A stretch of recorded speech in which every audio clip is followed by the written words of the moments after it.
अपना एक घर होना हर भारतीय का सबसे बड़ा सपना होता है। हम दिन रात मेहनत करते हैं, एक एक पैसा जोड़ते हैं ताकि अपनी एक चार दीवारी खड़ी कर सकें। लेकिन क्या आप जानते हैं कि जब आप ईंट से इमारत तक का ये सफर तय करते हैं तो बैकग्राउंड में एक और खेल चल रहा होता है। वो है जीएसटी यानी गुड्स एंड सर्विसेज टैक्स का खेल।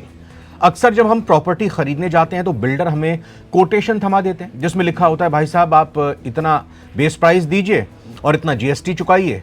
लेकिन क्या कभी आपने सोचा है कि किफायती घर, अफोर्डेबल हाउसिंग पर कितना टैक्स लगना चाहिए? कॉमर्शियल प्रोजेक्ट का गणित क्या है? और फ्लैट मिलने के बाद जब आप अपनी सोसाइटी में रहने जाते हैं तो वहां मिलने वाले आरडब्ल्यूए यानी रेजिडेंट वेलफेयर एसोसिएशन के मेंटेनेंस बिल पर जीएसटी का क्या नियम है? एमएस प्रसाद, चार्टर्ड अकाउंटेंट, शिशिर चौरसिया, बिजनेस एडिटर, navbharattimes.com, दो खास मेहमान हमारे साथ जुड़े हैं। आज इन्हीं से ये तमाम दांव पेच और ये उलझने समझने की कोशिश करेंगे, कंफ्यूजन दूर करने की कोशिश करेंगे। प्रसाद सर, बहुत बहुत स्वागत। शिशिर जी, आपका भी वेलकम है। तो थोड़ा शिशिर जी इस टॉपिक को और समझाइए। जी, दरअसल जब देश में जीएसटी नहीं लगा था तो रियल एस्टेट पर जीएसटी कुछ नहीं था। लेकिन जैसे ही जीएसटी का प्रावधान हुआ तो रियल एस्टेट में भी जीएसटी लगा दिया गया। अब यहाँ पेंच है, सारे मकानों पर जीएसटी नहीं लगता। कुछ मकानों पर जीएसटी लगता है, कुछ मकानों पर जीएसटी नहीं लगता है। उसी तरह आरडब्ल्यूए जो मेंटेनेंस का लेती है तो उसमें कुछ आरडब्ल्यूए जीएसटी वसूलती है, कुछ आरडब्ल्यूए जीएसटी नहीं वसूलती है। तो हम जानना चाहेंगे सीए एमएस प्रसाद जी से कि प्रसाद जी, कौन से मकान पे जीएसटी से छूट है और किस मकान पर जीएसटी देय होता है और कितना देना पड़ता है? बहुत बहुत धन्यवाद फिर से मौका देने के लिए। बहुत ही अच्छा टॉपिक आपने सेलेक्ट किया है जो पब्लिक एट लार्ज जिसको काफी कंफ्यूजन्स होते हैं। देखिए, घर तो सबको चाहिए, हाउसिंग फॉर ऑल है। इवन कि प्राइम मिनिस्टर का बहुत ड्रीम प्रोजेक्ट है जो हाउसिंग फॉर ऑल, सबको होना चाहिए घर। घर तो सबको होना चाहिए, जैसे आपने बोला ईंट इमारत सबको जोड़ करके होता है, उसी ईंट इमारत के साथ जीएसटी भी ऐड हो गया है। तो केवल आप ईंट इमारत नहीं कह सकते हैं, ईंट इमारत और सही क्लासिफिकेशन ऑफ जीएसटी के साथ होना चाहिए बिल्डिंग। तो इस पर्सपेक्टिव में बताऊंगा, जब बिल्डर ईंट सीमेंट और स्टील से इमारत बनाता है लेकिन उसकी वास्तविक लागत जीएसटी तय करता है। आज रियल एस्टेट की सबसे बड़ी चुनौती भवन बनाना नहीं, बल्कि उस पर सही टैक्स ट्रीटमेंट लागू करना है। लोकेशन महत्वपूर्ण हो जाती है, लेकिन गलत टैक्सेशन पूरे प्रोजेक्ट की प्रॉफिटेबिलिटी को प्रभावित कर देता है। तो हमेशा बिल्डर हो, डेवलपर हो, आरडब्ल्यू हो या घर खरीदार हो, सभी के लिए जीएसटी का सही समझ आवश्यक है। एक छोटी सी वर्गीकरण त्रुटि, क्लासिफिकेशन एरर, वर्षों के विवाद और लाखों रुपए की कर देयता का कारण बन सकती है। अतः जीएसटी को केवल एक कानूनी नहीं बल्कि व्यवसायिक निर्णय को अभिन्न अंग समझना चाहिए। मैं एक थोड़ा सा भूमिका दे देता हूँ। 1 जुलाई 2017 में जीएसटी आया इंडिया में, और 1 जुलाई 2017 में जब आया उससे पहले जितने भी लॉ थे, स्टेट लॉ थे, चाहे वो वैट था, सेंट्रल लॉ था, सर्विस टैक्स था, बहुत सारे कंपोनेंट, एक्साइज ड्यूटी थे, इस तरह करके excise duty, VAT, CST, entry tax, octroi, excise duty, additional tax, बहुत सरकारी 17 ऐसे टैक्सेस था। सब टैक्सेस को समस्यूट मर्ज कर करके एक जीएसटी बनाया गया है। और जीएसटी का फुल फॉर्म होता है गुड्स एंड सर्विस टैक्स, यानी कि वो टैक्स जो गुड्स पे भी लगता है और सर्विस पे भी लगता है। टेक्निकली पहले क्या थी, जो बिल्डिंग को गुड्स में रखा जाए या सर्विस में रखा जाए, तो उसमें हम डिस्कस करेंगे। फर्दर डिस्कशन में आगे जब होगा तो न तो बिल्डिंग हमारा गुड्स है न सर्विस है, एक इमूवेबल प्रॉपर्टी है। जिसमें सीसी सर ने बोला है कि हमारे को कंफ्यूजन ये होती है कि बिल्डिंग पे कहीं जीएसटी देना भी पड़ रहा है, कहीं नहीं भी देना पड़ रहा है। उस सिनेरियो आएगा ड्यूरिंग द कंस्ट्रक्शन पीरियड में, अगर आप कोई परचेज करते हैं तो कंस्ट्रक्शन सर्विस होता है, तो वो सर्विस टैक्सेबल होता है, उस पर जीएसटी लगेगा। लेकिन जब ओसी और सीसी आ जाता है तो सर्विस नहीं होता, वो एक एसेट्स बन जाता है, इमूवेबल प्रॉपर्टी बन जाता है। और इमूवेबल प्रॉपर्टी शेड्यूल 3 में जीएसटी से बाहर है, तो उस पर जीएसटी नहीं लगता। तो ये मैं क्लियर कर दूं, जो अगर ड्यूरिंग द कंस्ट्रक्शन पीरियड में अगर आपने कोई बिल्डिंग को बुकिंग किया है तो उस पर जीएसटी देना पड़ेगा। लेकिन कंप्लीशन के बाद अगर आपने जीएसटी परचेज किया है तो वो कंस्ट्रक्शन सर्विसेज नहीं है, तो इसलिए उस पर जीएसटी नहीं लगेगा। तो सर यहाँ एक चीज और जानना जरूरी है कि कुछ होते हैं जैसे अफोर्डेबल होम्स होते हैं जिसमें सरकार बहुत सारी रियायत देती है, वो सबके लिए जो मकान जिनके पास नहीं है, बेघर हैं, उनको मकान उपलब्ध कराने के लिए सरकार की अफोर्डेबल हाउसिंग स्कीम है। उसमें सरकार काफ़ी रियायतें देती हैं, ज़मीन भी उनको रियायती दर पे मिलती है। तो क्या उसमें भी जीएसटी देय होता है? ये जो आपने नियम बताया कि अंडर कंस्ट्रक्शन प्रोजेक्ट लेंगे तो जीएसटी देना होगा और कंस्ट्रक्शन पूरा हो जाने के बाद नहीं देना होगा, तो यही नियम अफोर्डेबल हाउसिंग के लिए है या उसमें कुछ अलग है? मैं बता रहा हूँ, जब गवर्नमेंट 1 अप्रैल 2019 में एक मास्टर नोटिफिकेशन लाई है, उस नोटिफिकेशन के हिसाब से उन्होंने थोड़ा ईज ऑफ डूइंग कर दिया, टैक्सेशन को थोड़ा रिलैक्सेशन दे दिया। पहले क्या होते थे, जितने भी सर्विसेज होते थे उस पर 18% जीएसटी लगता था, सब्जेक्ट टू 1/3 जो है लैंड का वैल्यू घट जा करके जो भी टैक्स होता देना पड़ता था। गवर्नमेंट ने सबको, पब्लिक एट लार्ज को रखते हुए ध्यान में, उन्होंने 3 रेट डिसाइड कर दिया। बोला कि अगर आप हाउसिंग में जाते हैं तो आपके पास 2 ऑप्शन है। अगर अफोर्डेबल घर लेते हैं तो उस पे आपको इफेक्टिव रेट बता रहा हूँ, फिर मैं एक्सप्लेन करूंगा, इफेक्टिव 1% जीएसटी देना पड़ेगा। अच्छा, और 1%? 1% अफोर्डेबल, अफोर्डेबल का मतलब हुआ जो वीकर सेक्शन है, जिसके लिए मान लो जिसका वैल्यू ऑफ द फ्लैट जो है 45 लाख या उससे नीचे का होगा तो उसको अफोर्डेबल माना गया है। और जी। अगर अगर आप अर्बन एरिया में हैं तो उसमें 60 स्क्वायर मीटर उसका साइज होगा कारपेट एरिया। अगर स्क्वायर फीट में बोलते हैं तो वो 646 स्क्वायर फीट, यानी 10.764 से मल्टीप्लाई करेंगे 60 स्क्वायर मीटर को तो वो 646 स्क्वायर मीटर 100 फीट होता है। तो अगर आप कोई भी फ्लैट परचेज करते हैं जिसकी वैल्यू 45 लाख से कम है और उसकी कारपेट एरिया 646 स्क्वायर फीट से कम है, तो उस केस में 1% जीएसटी लगेगा। लेकिन वही वही अफोर्डेबल हाउसिंग अगर आप रूरल एरिया में जाकर लेते हैं तो उसके साइजेज बढ़ जाते हैं। प्राइस तो वही रहेगा, 45 लाख से कम का होना चाहिए, लेकिन साइजेज 90 स्क्वायर मीटर, यानी कि आप 969 स्क्वायर फीट तक का भी अगर घर लेते हैं और उसका 45 लाख से कम का कॉस्ट है, तो उस केस में भी आपको 1% लगेगा अफोर्डेबल केसेस में।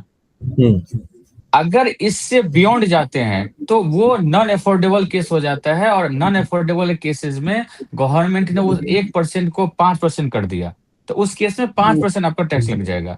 तो आपको बारीकी से ये भी चेक करना है कि जिस प्रोजेक्ट में आप जा रहे हैं क्या वो अफोर्डेबल प्रोजेक्ट है या नॉन अफोर्डेबल प्रोजेक्ट है। अगर नॉन अफोर्डेबल प्रोजेक्ट है तो 4% एक्स्ट्रा टैक्स बन रहा है आपका, तो आपको वो भी कैलकुलेशन लेके चलिएगा। 4% एक्स्ट्रा, करीब 1,80,000 समथिंग एक्स्ट्रा आपको जीएसटी पड़ रहा है उस पर।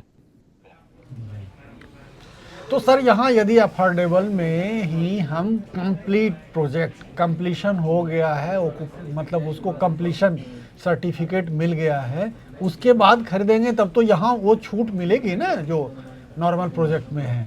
सर लॉ बिल्कुल क्लियर है, चाहे अफोर्डेबल हो नॉन अफोर्डेबल हो, रिटेल हो, ऑफिसेज हो, प्रेमिस हो, कुछ भी real estate, sir real estate का कोई भी प्रोडक्ट हो, अगर ओसी और सीसी लेने के बाद अगर आप परचेज करते हैं तो उस पर जीएसटी नहीं है। मैं एक और चीज ऐड करता हूँ, अगर लैंड परचेज करते हैं, सोली केवल लैंड परचेज करते हैं तो वो जीएसटी से बाहर है, वो जीएसटी उस पर नहीं लगेगा। आपको इरिस्पेक्टिव ऑफ कमर्शियल है, रेसिडेंशियल है, अफोर्डेबल है, नॉन अफोर्डेबल, कुछ नहीं, लैंड अगर है वो जीएसटी से बाहर है। चाहे आप कंस्ट्रक्शन पीरियड में लेते हैं या कंस्ट्रक्शन के बाद लेते हैं, वो एक सोली लैंड जो केवल लेते परचेज करते हैं उस पर जीएसटी नहीं है। हाँ, अगर उसको डेवलप करके आप सेल करते हैं तब जीएसटी आता है। जीएसटी का कहना है केवल तुम अगर भूमि का सेल करोगे हम नहीं आएंगे, जैसे भूमि पे सर्विस तुम लेके आओगे तब मैं आ जाऊंगा बैकडोर से आपके पास में, क्योंकि आपने सर्विस ऐड किया है। मैं आपको यहाँ एक उदाहरण देता हूँ। मान लिया जाए कि किसी स्टेट का, जैसे दिल्ली में डीडीए है, यूपी में आवास विकास है, या गाजियाबाद विकास प्राधिकरण है, या नोएडा विकास प्राधिकरण है, ये किसानों से ज़मीन लेती है, 2-4 हज़ार बीघा ज़मीन लेके उसको डेवलप करती है, वहाँ पार्क, वहाँ सड़कें, वहाँ स्कूल, वहाँ मतलब हॉस्पिटल सबकी व्यवस्था करती है। इसके बाद वो प्लॉट की स्कीम लाती है। तो इस प्लॉट स्कीम पर जो आवंटी होंगे उनको जीएसटी देना पड़ेगा या नहीं, क्योंकि वो तो जमीन ले रहे हैं। देखिए, अगर वो डिपार्टमेंट केवल लैंड सेल करती है, जी। जो अल्टीमेट बायर है उसको केवल पीस ऑफ लैंड मिलता है, तो उस पे जीएसटी नहीं होगा, क्योंकि अच्छा, सेल ऑफ मतलब लैंड, प्लॉट ले रहे हैं तो नहीं देना पड़ेगा हाँ, जीएसटी। क्योंकि सेल ऑफ लैंड जीएसटी से बाहर है। जैसे पेट्रोल, जी। इलेक्ट्रिसिटी जीएसटी से बाहर है ना, उसी तरह लैंड जो है जीएसटी से बाहर है।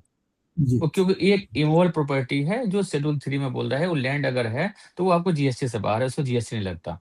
क्योंकि इमूवेबल प्रॉपर्टी के, देखिए, जीएसटी एक सर्विस पे लगता है, एक गुड्स पे लगता है। गुड्स का मतलब क्या होता है? जो मूवेबल हो, एक जगह से दूसरे जगह हम शिफ्ट कर सकते, तो वो गुड्स हो गया।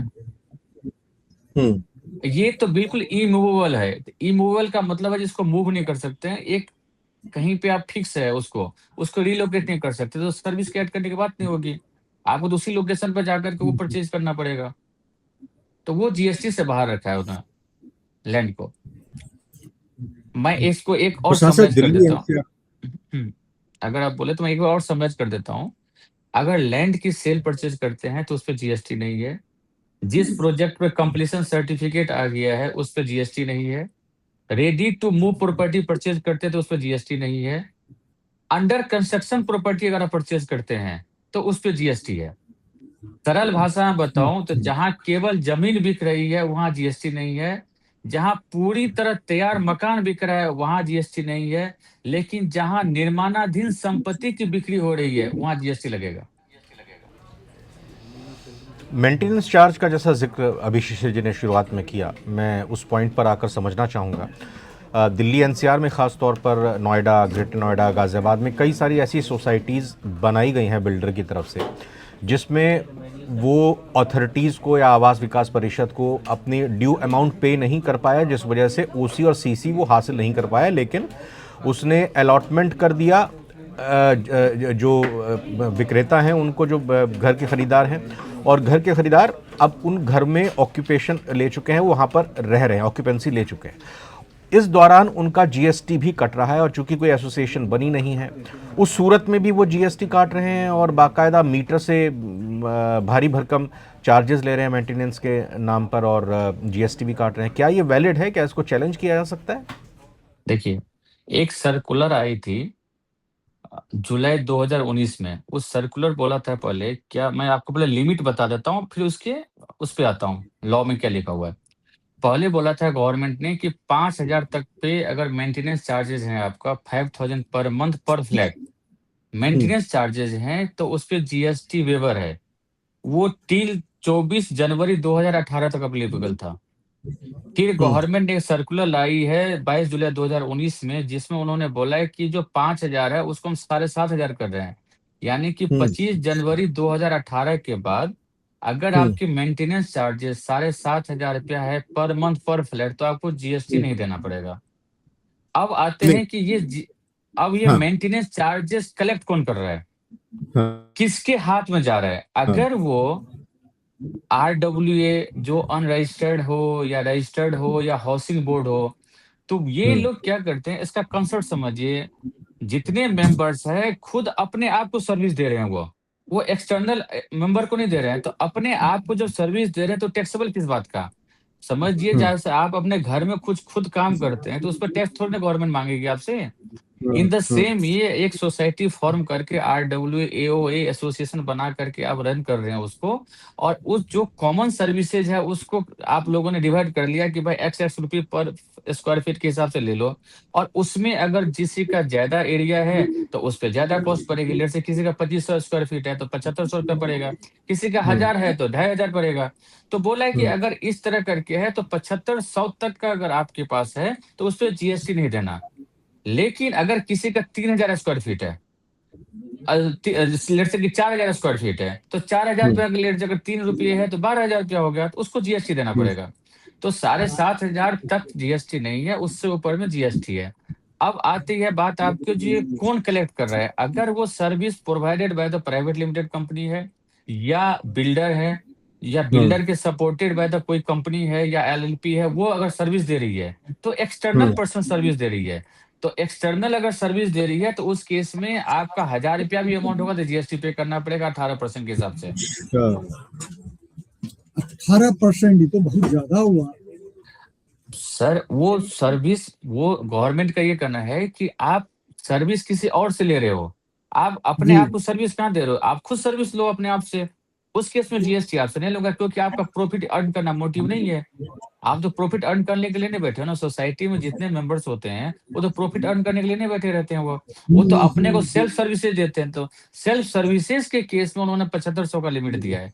कोई अगर नहीं, लेकिन एक्सटर्नल सर, बॉडी लेकिन ओसी और सीसी आप नहीं ले पाए हैं, और मतलब बिल्डर की अगर बात करें, और आप ने ऑक्यूपेंसी दे दी, और फिर आप बिल्डर अपने बिहाफ से वसूल रहा है जीएसटी, या कहें कि मेंटेनेंस चार्ज, और उस पर जीएसटी, तो डबल मार है। जो घर पर रहने वाले लोग हैं, ओसीसी भी उनका नहीं हो पाया, रजिस्ट्री भी नहीं हो पा रही है, एसोसिएशन नहीं बनी, आप चार्जेस भी बेतुके ले रहे हो। तो इसके लिए कोई बचाव नहीं है जो ग्राहक हैं, लोग रहने वाले? लॉ में लॉ तो लॉ के हिसाब से चलेगी ना। वो थोड़ी ना बोलेगी जो अनऑर्गेनाइज्ड है, अनरजिस्टर्ड है, आप रजिस्टर्ड ही नहीं हो रहे। वो तो और अच्छी बात है, कंपेल कर रहा है बिल्डर को, तो अपने आप को जल्दी हैंड ओवर करो, जल्दी आरडब्ल्यू बनाओ, इनको आरडब्ल्यू बना करके जल्दी दो, तभी तो रेजिडेंट और वो अपना अपने राइट्स तो मांगेंगे ना उससे। इवन कि रेरा में भी क्लॉज दिया हुआ है कि एक सर्टेन पीरियड तक आपको मेंटेन करना है। लेट्स से कि रेरा में लिखा है कि 5 साल तक आपको बिल्डिंग मेंटेन करना है, ठीक है। तो आपको तो बिल्डिंग 5 साल के अंदर में तो आपको हैंड ओवर करना ही है। उसमें लिखा भी है कि सर्टेन पीरियड के बाद आपको आरडब्ल्यू बना के देना है, हैंड ओवर करना है। तो आपके पास तो रेमेडी है, जो रेजिडेंट है, जो विक्टिम है, तो वो अपना रेरा और जीएसटी दोनों मिला करके उसको अप्रोच कर सकते हैं कि सर हमारे पास 18% एक्स्ट्रा कॉस्ट है। 18% एक्स्ट्रा कॉस्ट में हुआ है, वी नीड टू पे टू 18% एक्स्ट्रा। क्योंकि जो सोसाइटी में रहते हैं तो 900 स्क्वायर फीट वाले भी हैं। 18% मतलब इज इक्वल टू 20% हो गया। आप समझ सकते हैं 20% कॉस्ट बहुत बड़ी अमाउंट हो जाती है। कोई विवत नहीं है। वो केवल ये 7,500 वाला बेनिफिट केवल उसी को दिया जाए जो जो हाउसिंग कोऑपरेटिव सोसाइटी हो, जो सर्विसेज अपने मेंबर को दे रहा है, हाउस कीपिंग का हो, सिक्योरिटी का हो, प्रेमिसेस मेंटेनेंस का हो, वही दे सकता है। अगर कोई जो अनइनकॉर्पोरेटेड बॉडी है या नॉन प्रॉफिट ऑर्गेनाइजेशन है, आरडब्ल्यू है, एओए है, वो अपने मेंबर्स को सर्विस दे रहे हैं, तो उस केस में जीएसटी गवर्नमेंट ने एक इंसेंटिव दिया हुआ है, ये समझ लीजिए। अच्छा, इसमें जैसे बिल्डर्स हैं, आरडब्ल्यूए हैं, होम बायर हैं, तो जीएसटी कंप्लायंस के संबंध में कई लिटिगेशन भी हो जाते हैं, टैक्स डिस्प्यूट भी हो जाता है, कभी कभी पेनल्टीज़ की भी वो मतलब बातें सुनने में आती हैं। तो इन सब में क्या उपाय, क्या सावधानी बरती जाए ताकि ये पेनल्टीज हो या लिटिगेशन का मौका नहीं आए, इसके लिए क्या करना होगा? देखिए, चाहे बिल्डर हो, आरडब्ल्यू हो या होम बायर हो, उनको 3 महत्वपूर्ण मैं सुझाव देना चाहूंगा। सबसे पहले अपने डॉक्यूमेंट को मजबूत करें। डॉक्यूमेंट का मजबूत करने का मतलब हुआ agreement, tax invoices, demand letter, completion certificate तथा रेरा रिकॉर्ड पूर्ण एवं पूरे चेक करते रहे। दूसरा, अपने क्लासिफिकेशन को देखे, वो रेसिडेंशियल है कि कॉमर्शियल है कि अफोर्डेबल है। एक जेडीए आता है, joint development agreement, transfer of development rights आदि की गलत क्लासिफिकेशन सबसे उसको बचना चाहिए, जिससे कि टैक्स डिस्प्यूट ना हो। कंप्लायंस को प्राथमिकता दे, वो चाहे वो जीएसटी रिटर्न हो, एक आरसीएम की लेविटी होती है, रिवर्स चार्ज की लेविटी होती है, एक आईटीसी रिवर्सल की बात होती है। एनुअल रिकॉन्सिलिएशन अगर करते हैं और रिकॉर्ड प्रॉपर मेंटेन करते हैं, तो इस केस में टैक्स बचाने का प्रयास करने से टैक्स रिस्क का समस्या अधिक नहीं होगा। आपको टैक्स बचाने का प्रयास करने से पहले टैक्स रिस्क को समझना अधिक आवश्यक है, क्योंकि गलत क्लासिफिकेशन, गलत रेट आपको दिक्कत करेगा। जैसे मैं एग्जांपल देता हूं, अगर आपकी कारपेट एरिया नॉन अफोर्डेबल के लिए क्वालिफाई कर रहा है, बट आपने उस पर 1% अफोर्डेबल का रेट लगा दिया, और अफोर्डेबल का रेट लगा दिया, अभी तो आप 1% दिए, यानी कि 4% गवर्नमेंट के पास कम गया है जीएसटी। जब 2 साल के बाद आपका अगर असेसमेंट होता है, तो एक तो 4% के जो गैप था, 1% और 5% के बीच में 4% तो जीएसटी लेगा। प्लस उस पे पर मंथ के हिसाब से 18% या 24% इंटरेस्ट लेगा, फिर उस पे पेनाल्टी भी अलग लेगा। तो आपने एक गलत क्लासिफिकेशन में, जहां 4% एक्स्ट्रा देने से काम हो जाता है, उस 4% की जगह पर आपको 12% एक्स्ट्रा देना पड़ रहा है। तो इस चीज में आपको इनिशियल स्टेज पे पूरा ड्यू डिलिजेंस करके ही जाना चाहिए और करना चाहिए। अगर 1% लगता है जीएसटी तो क्यों 1% लगता है, 5% लगता है तो क्यों 5% लगता है। अब कॉमर्शियल केसेस में, 12% जीएसटी लगता है, जबकि 12% जीएसटी लॉ में कहीं रेट नहीं है। मैं आप लोगों को बता दूं, और आपके व्यूअर्स को एक बहुत अच्छी चीज मैं बता देता हूँ, उनको समझ में। जब मीडिया में जाते हैं तो मीडिया में बोलता है कि यार 1% है, 5% है, 18% है, 28% जीएसटी है। जो 1% जीएसटी है ना, वो बेसिकली वो 1.5% जीएसटी है। वो डेढ़ अच्छा। परसेंट जीएसटी है, लेकिन गवर्नमेंट ने लैंड वैल्यू के लिए 1/3 एग्जाम्पशन दिया हुआ है। तो वो 1.5% इंटू 1/3 अगर लेस करेंगे तो 2/3 ही टैक्सेबल हुआ, तो 1% बन के आता है 1.5% वाला।